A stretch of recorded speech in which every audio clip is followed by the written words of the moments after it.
Hello everyone, welcome to my YouTube channel biology है easy. और मैं हूं आपकी दोस्त संहिता सरकार। और आज हम क्या करने वाले हैं, क्योंकि सीटेट एग्जाम बहुत ही नज़दीक है, तो हम देख लेते हैं कि ग्रेड 6 की जो इम्पोर्टेंट पॉइंट्स है जो आप मिस कर सकते हैं, उनको मैं आज डिस्कस करने वाली हूँ। ठीक है, सो एंड तक मेरे साथ बने रहे। So without wasting any time, let's get started with today's session. So the first point is test for starch. So किसी भी फूड आइटम में स्टार्च प्रेजेंट है कि नहीं, इसका पता हम कैसे लगाएंगे? So we will perform iodine test. Iodine test के लिए हमें क्या करना पड़ेगा? हमें फूड सैंपल लेना पड़ेगा, then we have to add few drops of iodine solution. और अगर रिएक्शन के बाद ब्लू ब्लैक कलर हमको देखने को मिलता है, सो इससे क्या कंक्लूजन बनता है? The food sample contains carbohydrate. ठीक है, next is how to detect the presence of protein. So इसके लिए जो टेस्ट हम करते हैं दैट इज बायोरेट टेस्ट, और उसके लिए हमें फूड सैंपल लेना है, उसमें 2 drops of copper sulphate solution मिलाना है और 10 ड्रॉप्स ऑफ कॉस्टिक सोडा मिलाना है। अगर after reaction we get a violet colour, then it confirms the presence of protein. तो अगर रिएक्शन के बाद जो भी टेस्ट ट्यूब में जो सैंपल है उसका कलर वायलेट कलर में चेंज हो जाता है, तो इससे पता चलता है कि उस फूड सैंपल में प्रोटीन है। कैसे पता लगाए कि किसी फूड आइटम में फैट्स है? तो इसके लिए जो टेस्ट किया जाता है उसे हम कहते हैं ऑयली पैच टेस्ट या पेपर टेस्ट। सो ये बहुत ही इजी टेस्ट है। हमें क्या करना होता है कि जो फूड सैंपल हम टेस्ट करना चाहते हैं उसे हम एक ब्लैंक व्हाइट पेपर में रब करेंगे। अगर उस पेपर में ऑयली पैच फॉर्म होता है, तो यहाँ से हम ये कंक्लूड कर सकते हैं कि उस फूड सैंपल में फैट है। The fourth point is our body prepares vitamin D in presence of sunlight. So इसीलिए जब हम छोटे थे, हमने तो बहुत खेल कूद की है अभी के बच्चों की तुलना में। तो जब हम छोटे थे हमें कहा जाता था कि सामने टीवी ना देखकर हमें बाहर जाकर धूप में खेलना चाहिए। So this is the reason behind that. Now point number 5.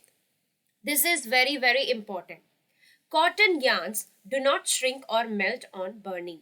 So cotton का जो धागा होगा जब भी वो जलता है तो वो ना तो श्रिंक करता है, मतलब ना ही वो सिकुड़ता है, ना ही वो पिघलता है, यानी कि मेल्ट होता है।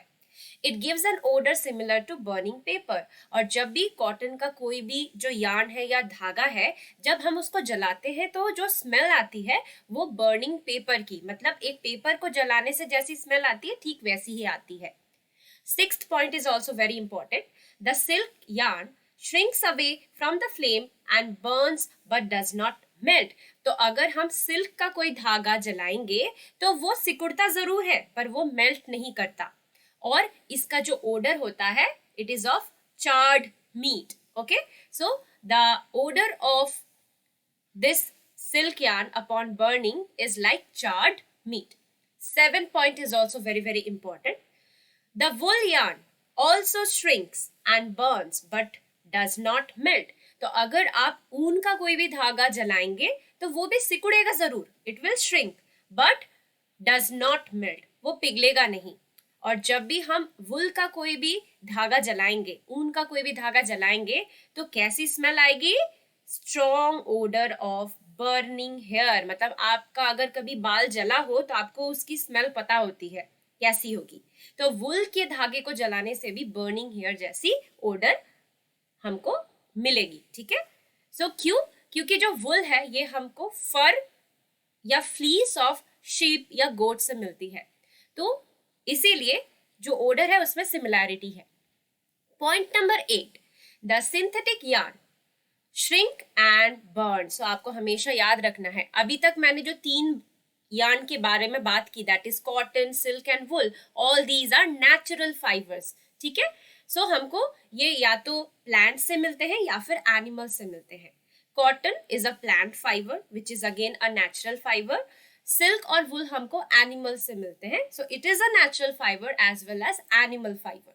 अब हम सिंथेटिक फाइबर्स के बारे में या सिंथेटिक यार्न्स के बारे में बात करेंगे। तो जब भी ये जलते हैं ना, तो ये पहले तो सिकुड़ने लगते हैं, ठीक है, साथ ही साथ वो पिघलते भी है, वो मेल्ट भी करते हैं, और ये ना हार्ड बीड्स भी बनाते हैं, ऐसे बीड्स बनाते हैं वो। ठीक है, और इनकी जो स्मेल होती है बर्निंग प्लास्टिक जैसी होती है। तो अगर आप कोई भी प्लास्टिक को जलाने से जैसी ओडर आपको मिलेगी, तो अगर आप सिंथेटिक यार्न मतलब क्या, जिसको हम नेचुरल कंपोनेंट्स की मदद से नहीं बना रहे, ठीक है, so we are actually synthesizing them from like in the laboratories or in any kind of using few chemicals and etc. So polyester हो, नाइलॉन हो, अगर ऐसी चीजों को आप जलाएंगे तो वो सिकुड़ेगा भी, वो मेल्ट भी करेगा, और जो स्मेल होगी बर्निंग प्लास्टिक जैसी होगी। और ये तो आपको पता ही होगा, paper is made from plants. इसीलिए हमें कहा जाता है कि पेपर वेस्ट नहीं करना चाहिए, क्योंकि इससे क्या होगा, जो पेपर की डिमांड है वो बढ़ेगी और उसके वजह से ज्यादा प्लांट्स हमें काटने पड़ेंगे, जो हमारे एनवायरनमेंट के लिए, इवन लिविंग ऑर्गेनिजम्स जो हमारी पृथ्वी पर है, किसी के लिए भी सही नहीं है। पॉइंट नंबर 10 हमें बता रहा है कि यहाँ से बहुत ही क्वेश्चंस आते हैं सीटेट में या कोई भी कॉम्पिटिटिव एग्जाम में, टीचिंग के लिए जो कॉम्पिटिटिव एग्जाम्स होती है, तो यहाँ से बहुत ही इंपॉर्टेंट क्वेश्चन कैसे आता है कि आपको दिया रहेगा a plant leaf is having reticulate venation. So आपको पता करना होगा या आपको बताना होगा कि उसकी रूट किस टाइप की होगी।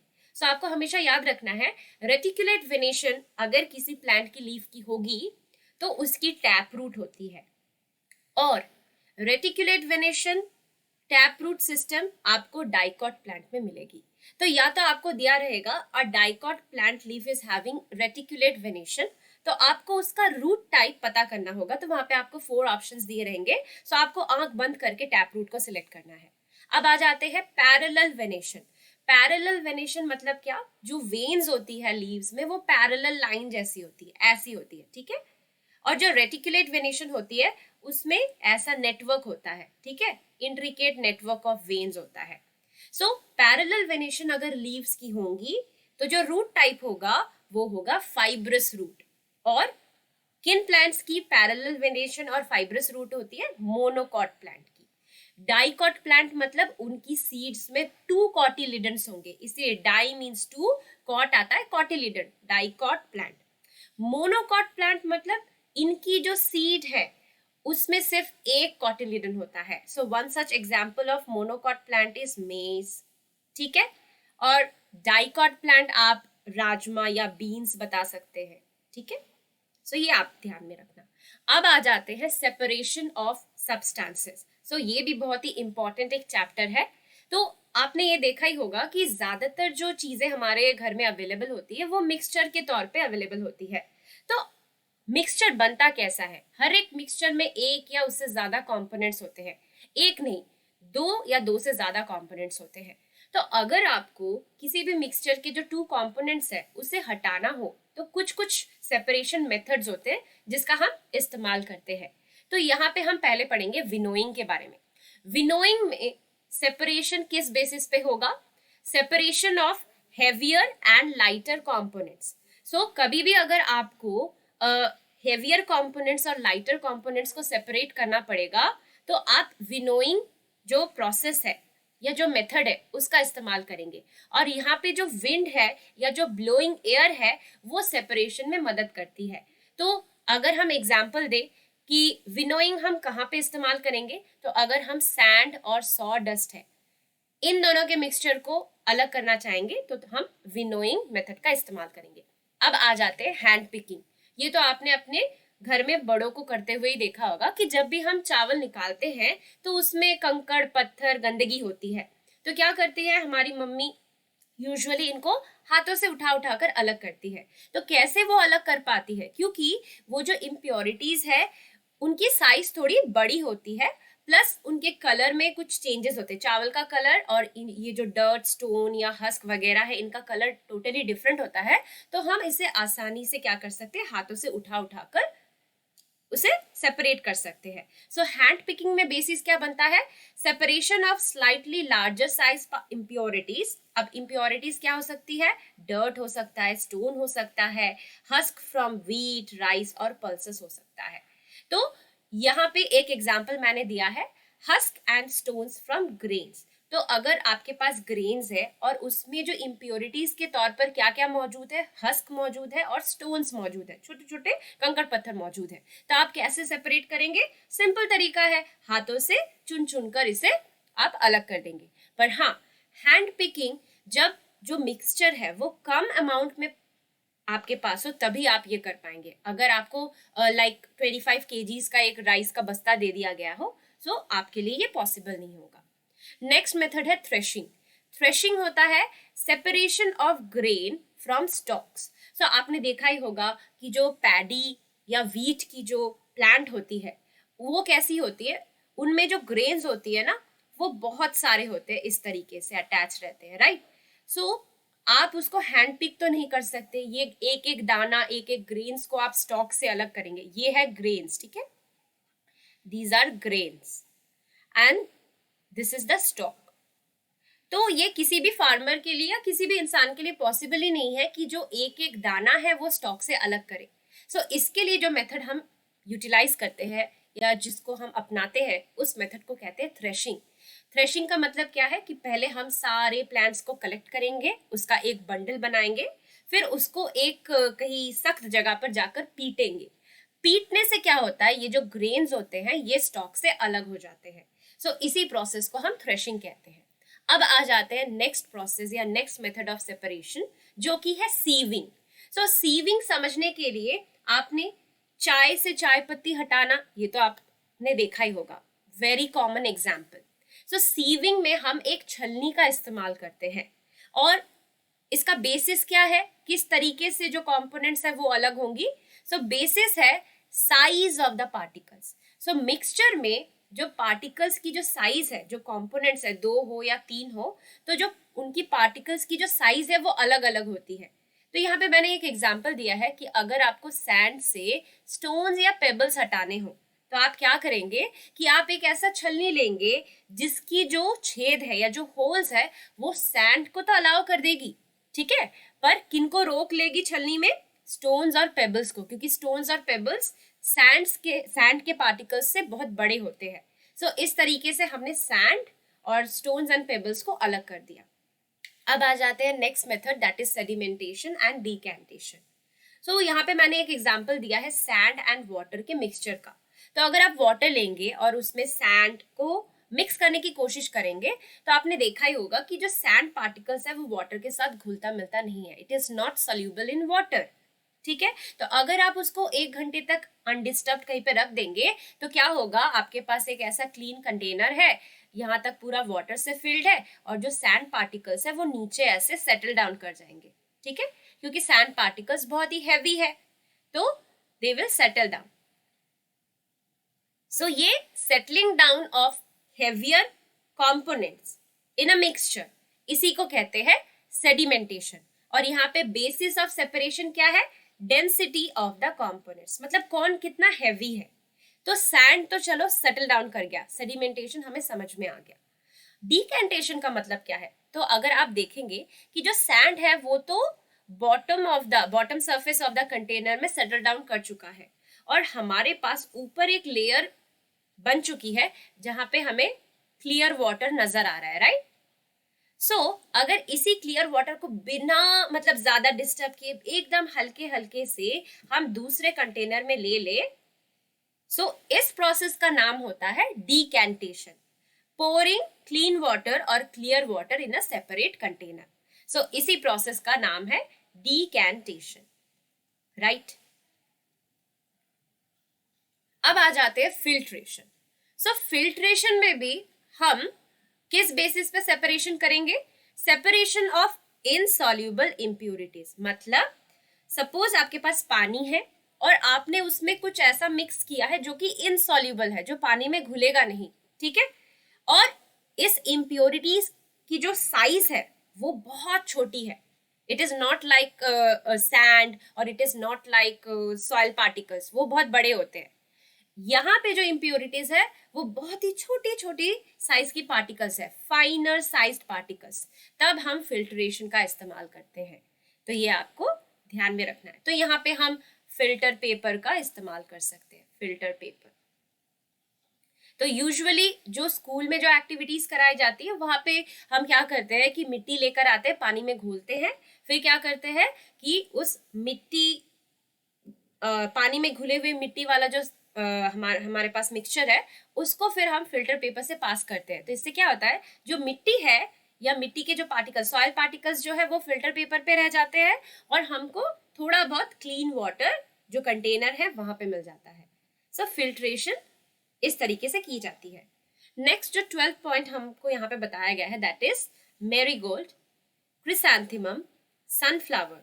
These are not single flowers, ठीक है। सो मैरीगोल्ड, क्रिसैंथेमम और सनफ्लावर ये एक अकेले सिंगल फ्लावर्स नहीं है, but these are groups of flowers. So जब आप मैरीगोल्ड जो फूल है उसका एक एक जो पेटल्स आप उठाएंगे ना, तो वो एक्चुअली पेटल्स नहीं है, वो एक सिंगल फ्लावर है। तो उतने सारे group of flowers marigold flower एक मतलब आपको नजर आएगा कि जो मैरीगोल्ड फ्लावर है उसमें जो पेटल्स नजर आते हैं these are actually single single flowers जो एक कलेक्टिव फॉर्म में उसमें अटैच्ड है। तो ये आपको ध्यान में रखना है। ऐसा ही क्रिसैंथेमम में भी होता है, सनफ्लावर में भी होता है। Now let's talk about the different types of joint. Joint कौन सा पार्ट होता है जहाँ पे दो या दो से ज्यादा बोन्स आकर मीट करते हैं, उस हिस्से को हम जॉइंट कहते हैं। और जॉइंट के वजह से ही हमारी बॉडी में मूवमेंट पॉसिबल होती है। तो यहाँ से भी बहुत ही क्वेश्चंस पूछे जाते हैं। सो जो हिंज जॉइंट है ये किस टाइप का मूवमेंट हमको अलाउ करता है, बैक एंड फोर्थ मूवमेंट, मतलब पीछे जाना और सामने आना। सो ये जॉइंट कहाँ पे पाया जाता है, नी एंड एल्बो जॉइंट में। Okay, now let's talk about the ball and socket joint.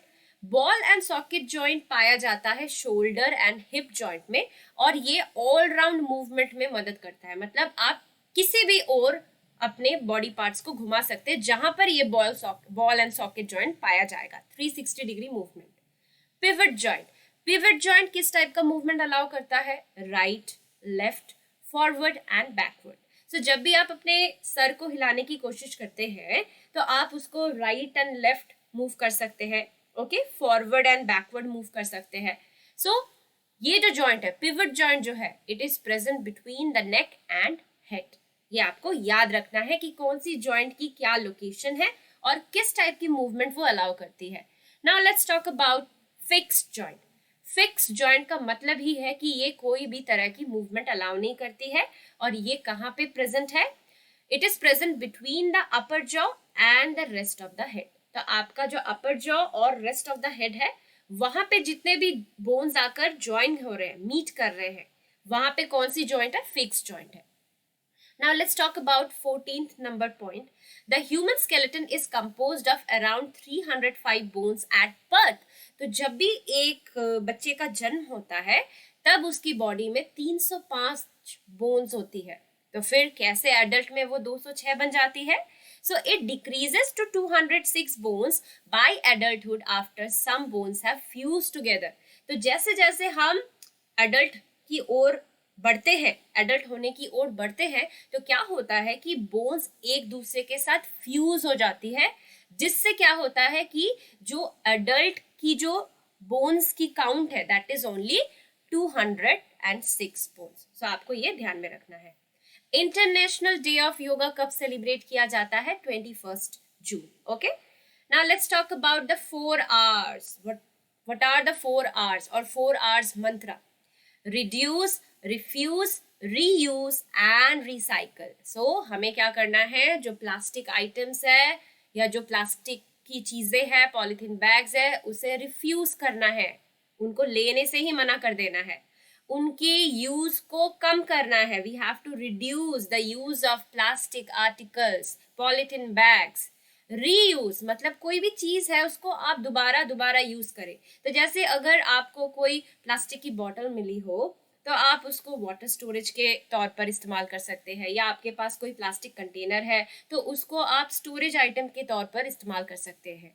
और क्या है, रिसाइकलिंग मतलब प्लास्टिक चीजें कबाड़ी वाले को दे दो, वो कहीं पे रिसाइकलिंग यूनिट है वहां पे भेज देगा, वहां से प्लास्टिक की आइटम्स को पिघलाकर कोई नई चीज बनाने में मदद होगी। मग्स बन सकते हैं, बास्केट्स बन सकते हैं, बकेट्स बन सकते हैं।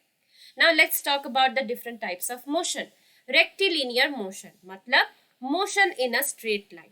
जैसे कि 26 जनवरी की परेड में जो सोल्जर्स मार्च पास्ट करते हैं तो उनकी मोशन कैसी होती है, motion in a straight line, वो एक स्ट्रेट लाइन पर चलते हैं, so it is rectilinear motion. Circular motion मतलब motion in a circular path. So आपने सर्कस में देखा ही होगा, अंधा कुआं या गहरा कुआं कुछ ऐसा जो स्टंट होता है, वहां पे जो बाइक्स होती है, जो कार्स होती है, वो एक सर्कुलर पाथ पे घूमती रहती है, तो उस कार की या उस बाइक की मोशन कैसी है, सर्कुलर मोशन है। ऑसिलेटरी मोशन को क्या कहेंगे, टू एंड फ्रो मोशन, मतलब ए पॉइंट है, बी पॉइंट है, ओके। सो मेरे पास एक ऐसा सिंपल पेंडुलम है, this is the origin. So origin से ये पेंडुलम ए पॉइंट में गया, फिर ए से ओ में आया, ओ से बी में गया, फिर बी से ओ में आया। सो टू एंड फ्रो मोशन, इसको कहा जाता है ऑसिलेटरी मोशन। आपने झूला भी देखा होगा, उसमें भी ऑसिलेटरी मोशन ही वो शो करता है। और जो ऑसिलेटरी मोशन है वो पीरियोडिक मोशन भी कहलाता है, क्योंकि इस टाइप की मोशन एक फिक्स्ड इंटरवल ऑफ टाइम पर रिपीट होती है, तो ये आपको याद रखना है। Point number 18, cartilage, they are soft and flexible also, ठीक है।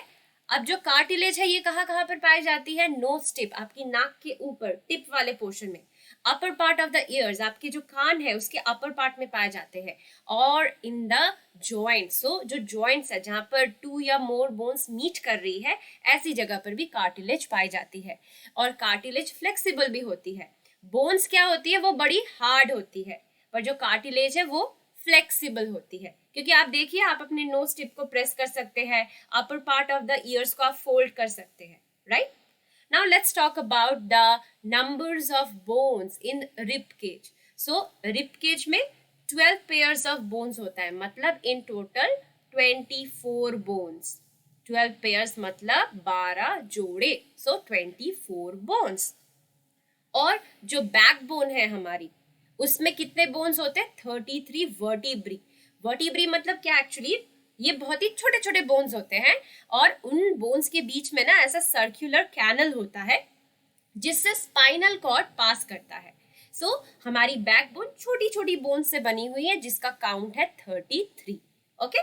Now let's talk about how different organisms move, कौन उनकी मूवमेंट में मदद करता है। सो अर्थवॉर्म की मूवमेंट में उसके मसल्स हेल्प करते हैं। जो स्नेल है उसकी मूवमेंट में उसकी मस्कुलर एंड थिक फुट मदद करती है, so you have to take a note of it. Cockroach, cockroach की आपने देखे है कि कॉकरोच अपने लेग्स को भी मूव कर सकता है और अपने विंग्स को भी मूव कर सकता है। सो लेग्स की मूवमेंट के लिए कौन जिम्मेदार है, लेग मसल्स, जो उनके पाँव के ठीक नीचे होता है, जहां से पाँव उनका फॉर्म हो रहा है उस पार्ट पे। और जो बॉडी मसल्स होती है वो विंग्स की मूवमेंट में मदद करती है। Now let's talk about birds. Birds कैसे अपने विंग्स को मूव कर पाते हैं, तो उनकी जो विंग्स होती है जहां पे अटैच्ड होती है वो ब्रेस्ट एरिया है या चेस्ट पोर्शन है, वहां पे फ्लाइट मसल्स पाए जाते हैं, ये आपको याद रखना है। सो इन मसल्स के वजह से वो अपने जो विंग्स है, ठीक है, उसको मूव कर पाते हैं। फिश के मूवमेंट में कौन मदद करता है, ऑब्वियसली मसल्स तो है ही है, साथ ही साथ जो फिन्स होते हैं वो क्या करते हैं, डायरेक्शन चेंज करने में मदद करते हैं एंड बॉडी बैलेंस मेंटेन करते हैं, उनकी बॉडी को बैलेंस करने में भी हेल्प करते हैं फिन्स, ठीक है। Now let's talk about snake. Snake की मसल्स और जो उसकी बैकबोन है ये मदद करती है उसकी मूवमेंट में, और जो स्नेक्स की मसल्स है वो लूप फॉर्म करने में, ऐसे उसकी बॉडी लूप फॉर्म करती है और हर एक लूप स्नेक को पुश देता है ताकि वो आगे मूव कर सके। Point number 21, muscles work in pairs.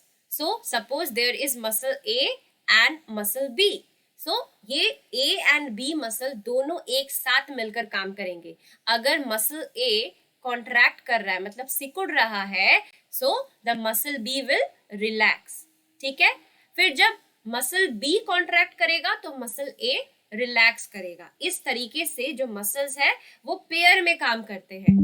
A muscle can only पुल, और जो मसल है वो सिर्फ पुल कर सकती है, मतलब वो बोन्स को अपनी तरफ खींच सकती है, ठीक है। सो कोई भी मसल जब कॉन्ट्रैक्ट करती है तो वो मसल जिन टू बोन्स को ज्वाइन कर रही है या जिससे अटैच्ड है तो दोनों बोन्स नजदीक आ जाएंगे।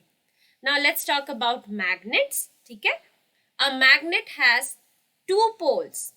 क्या क्या पोल्स हैं? North pole and south pole.